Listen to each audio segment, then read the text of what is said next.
Hi guys, Archibald Chesterfield III, AC3, and today guys, I'm talking Patek Philippe WorldTimes. I'm talking WorldTimes. And I gotta tell you guys, it's absolutely amazing. Before I do that, I'm doing a quick wristwatch check. I'm wearing my Breitling Super Ocean Heritage 2. Thank you so much. Today, guys, I want to talk to you about, what do I want to talk to you people about? Well, I'll tell you. Let me give you the drum, guys. I want to talk to you about Patek Philippe WorldTimes and why they shot up. Now, let me take you back. I got my yellow gold WorldTime. It was 2017. And it was a watch that was always a dream watch for me. And I got it from a dealer friend, Ronnie from Vintage Watch Co. Ronnie and Luke from Vintage Watch Co. in Brisbane and Melbourne. No, Brisbane and Sydney. That's right. Vintage Watch Co. And I bought it as, you know, I just sold. Well, I'd gotten the money for my gold sub. It's a long story, we won't go into that, but I got a brick of cash and I rang up Ronnie and said, Ronnie, I've just sold my gold sub. I want to buy another high-end piece. And I said to him, I originally wanted to get a bluesy, a two-tone Submariner. And he didn't have a nice one. He said, oh no, one I've got here is on consignment. A little bit rough, Paulie, don't go for it. He then said to me, hey Arch, what about a WorldTime? I said, hey, I can't afford a WorldTime. Hang on, man, hang on. I said, I don't mind going for a entry-level Patek, like a 5196 manual 1 Calatrava, but I said, a WorldTime, woo-hoo. He said, hold up. Have I got a deal for you? And I bought my WorldTime from Ronnie, and I gotta tell you, that was one of the greatest deals I ever did. It's one of the greatest deals.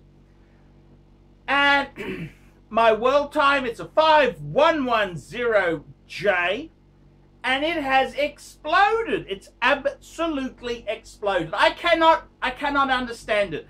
Because this is a Patek Philippe in the dress watch genre.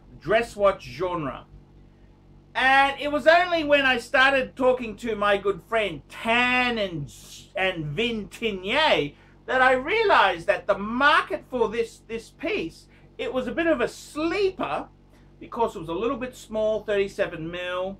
Although in the collector market, if you went onto websites like Purist Pro, there was a very big passion for the 5110. That's the model I own there.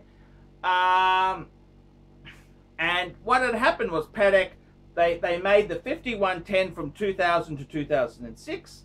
Then they went bigger, 39.5 mil, the 5130. Then, a couple years ago, they ditched the 5130 and they made it a 5230, and they went smaller. So, all of a sudden, when it went from 39.5 mils to 38.5, the 37 one became the bargain. It was always liked for the font that they used, the countries around the world. The font was probably one of the nicest, and the guilloche on the dial was regarded as just outstanding.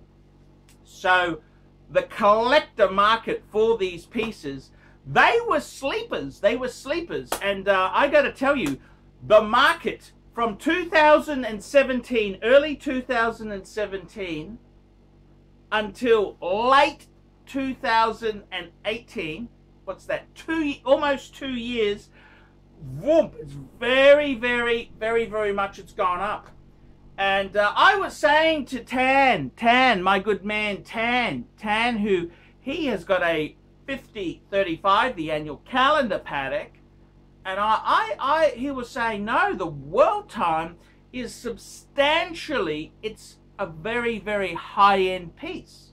My good friend Descartes, who had a 5110P, that's the platinum one, the most desired, he actually said to me when he went to Basel, Razzle Dazzle, Basel World, the WorldTime is promoted higher than the annual calendar. It's kind of, they're very complicated without getting into the grand complications. So it is incredibly interesting in the sense that this piece here has really rocketed up.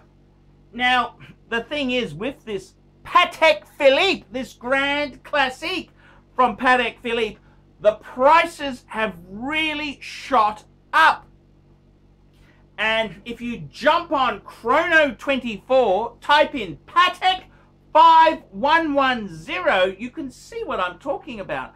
The prices have zoomed, and it's quite fascinating because there are some 5110s which have a few problems. Like, for starters, the 5110 came with the gold or platinum deployment buckle.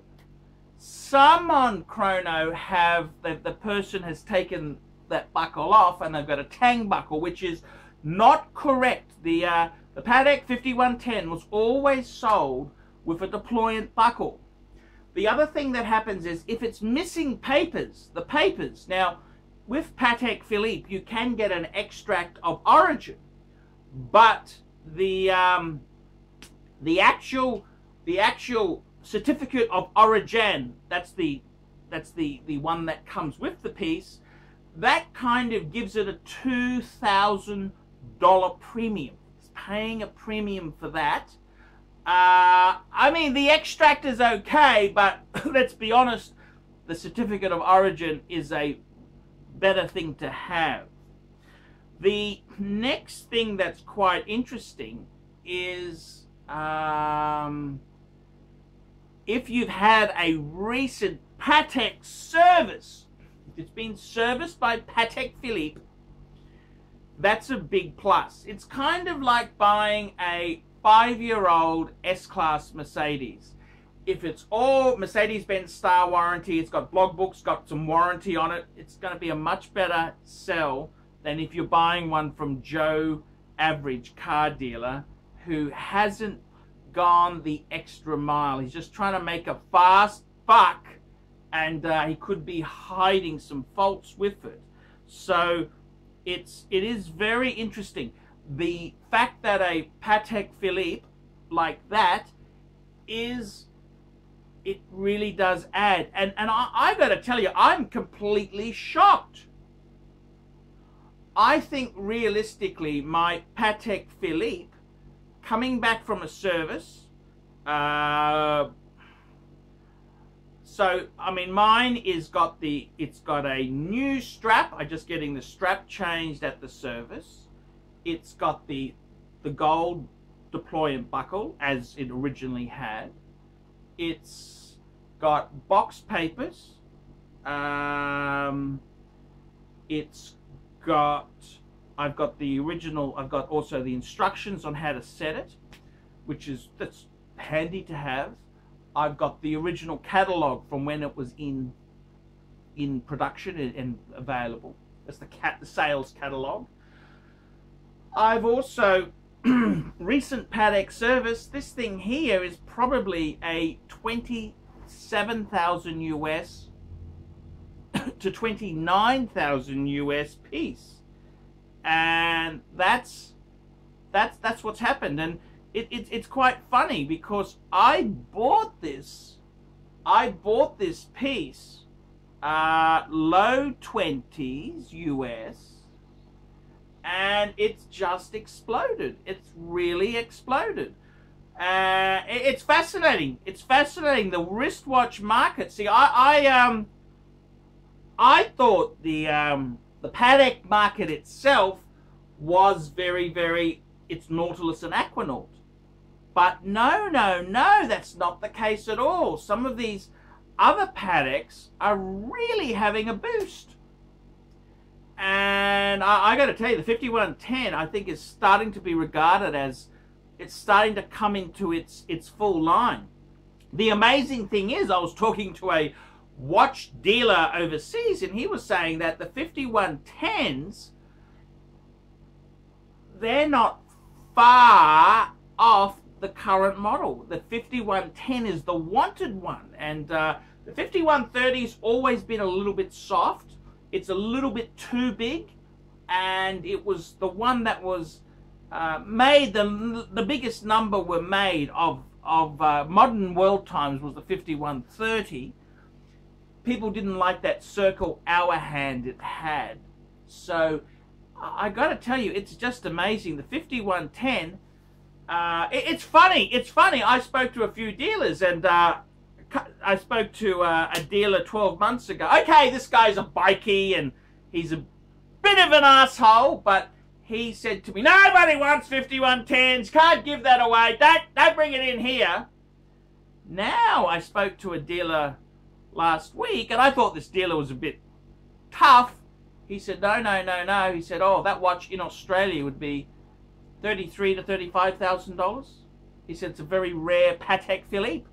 He said, you don't see that on the market much at all. And it's funny that the whole ambience of this piece, my piece itself, it was available at Vintage Watch Co. for $27,500. Now, admittedly, I've serviced it, but it has gone up, and it's a dress Patek. So the actual market for these type of pieces, for beautifully well-made, well-crafted pieces, is going up. So I've got to tell you, I'm seriously considering moving it on, because it's coming back from a service. It's going to be perfect. I'm a little bit confused. I want around the 27 mark. If I was to part with it, I'd want high money. I don't want to give this thing away. I want top bucks. I want top dollar. And I got to be honest with you. I'm not here to sell the cheapest Patek in the world. I'm here to get a good return. So yeah, that's the way it goes. I'm Paul Pluta. This is the Paul Pluta channel, Archie Luxury channel, and Archie Luxury Corporate. The Patek 5110, it's soaring in value. Tell me what you think. And give me some opinions down below, and we'll discuss it further.